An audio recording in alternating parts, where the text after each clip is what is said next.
Chapter 3 Fiber to Fabric. Paheli and Bhuju won the first prize in a science quiz competition held at their school. They were very excited and decided to use the prize money to buy clothes for their parents. When they saw a large variety of cloth material, they got confused. The shopkeeper explained that some clothes or fabrics were cotton and some were synthetic. He also had woolen mufflers and shawls. There were many silk saris as well. Paheli and Bhuju felt very excited. They touched and felt these different fabrics. Finally, they bought a woolen muffler and a cotton sari. After their visit to the cloth shop, Paheli and Bhuju began to notice various fabrics in their surroundings. They found that bed sheets, blankets, curtains, tablecloths, towels, and dusters were made from different fabrics. Even their school bags and the gunny bags were made from some kind of fabric. They tried to identify these fabrics as cotton, wool, silk, or synthetic. Can you also identify some fabrics? 3.1 Variety in Fabrics. Activity 1. Visit a nearby tailoring shop. Collect cuttings of fabrics left over after stitching. Feel and touch each piece of fabric. Now try to label some of the fabrics as cotton, silk, wool, or synthetic after asking for help from the tailor. Do you wonder what these different fabrics are made of? When you look at any fabric, it seems a continuous piece. Now look at it closely. What do you notice? Activity 2. Select a piece of cotton fabric you labeled in Activity 1. Now try to find a loose thread or yarn at one of the edges and pull it out. If no loose yarns are visible, you can gently pull one out with a pin or a needle. We find that a fabric is made up of yarns arranged together. What are these yarns made of? 3.2 Fiber. Activity 3.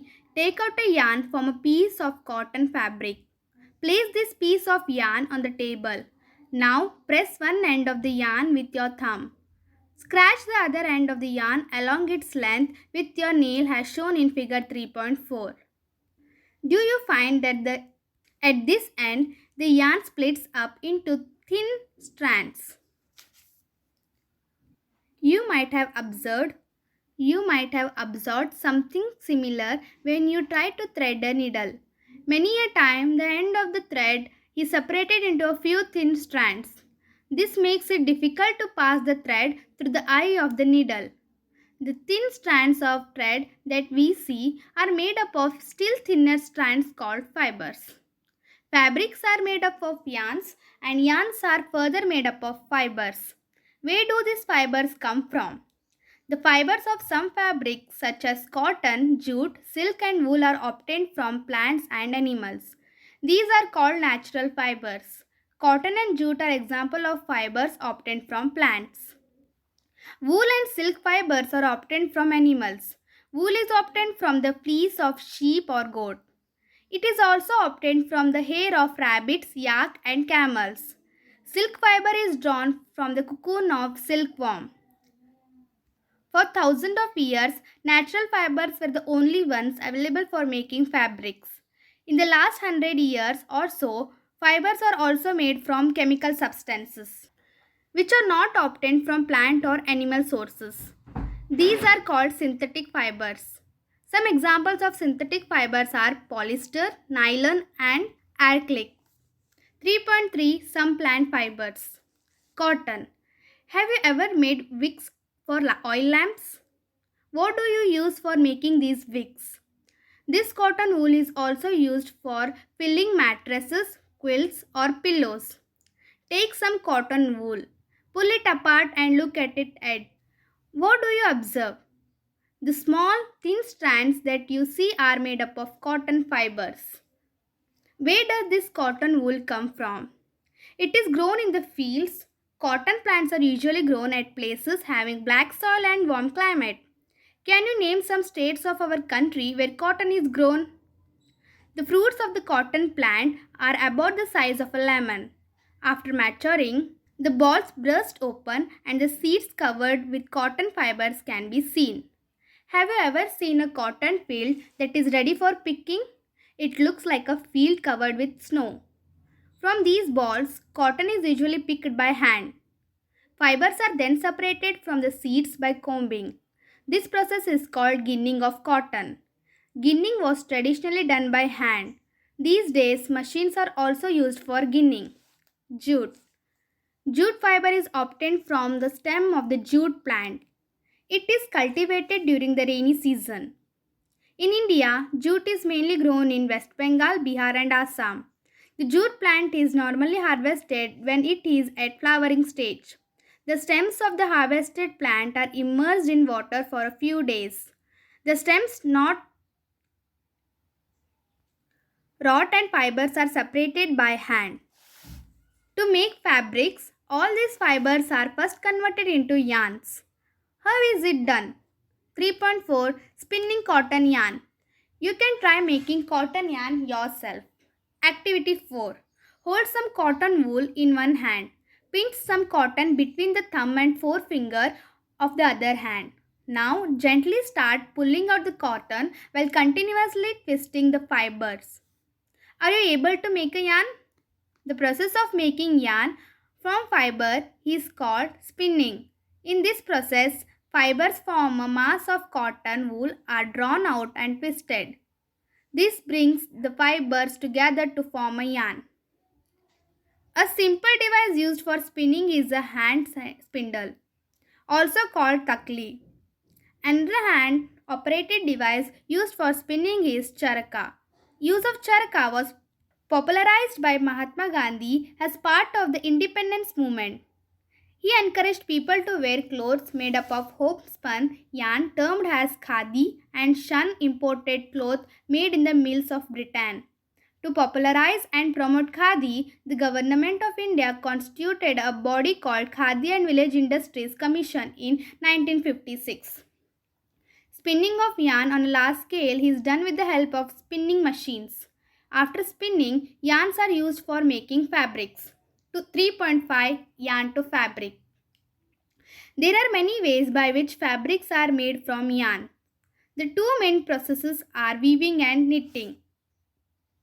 Weaving. In activity 2, you might have noticed that a fabric is made up of two sets of yarns arranged together. The process of arranging two sets of yarns together to make a fabric is called weaving. Let us try to weave some paper strips. Activity 5. Take two sheets of paper of different colors.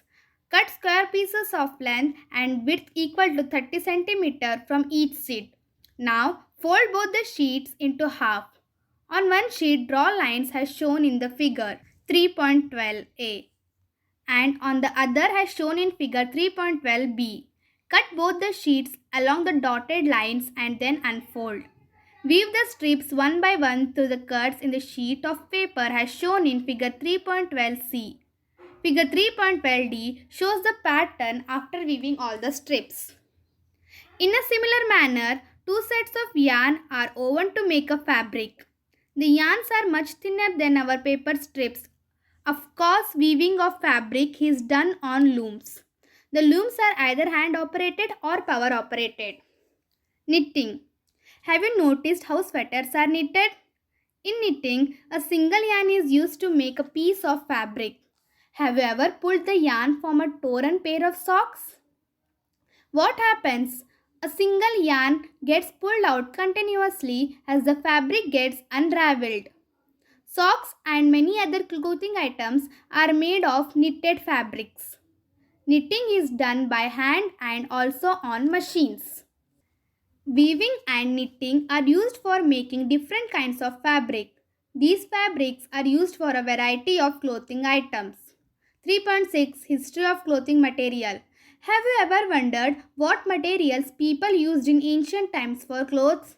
It appears that in those times people used the bark and big leaves of trees or animal skins and furs to cover themselves. After people began to settle in agriculture communities, they learned to weave twigs and grass into mats and baskets. Vines, animal fleece, or hair were twisted together into long strands. These were woven into fabrics. The early Indians wore fabrics made out of cotton that grew in the regions near the river Ganga.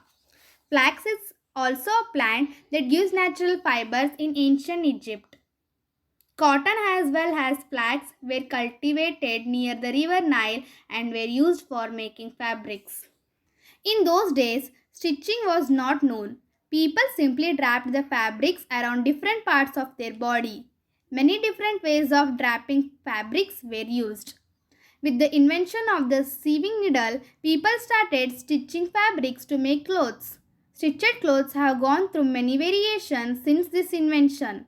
But is it not amazing that even today, sari, dhoti, lungi or turban is used as an unstitched piece of fabric? Just as there is a large variety in the food eaten all over our country, a large variety exists also in fabrics and clothing items.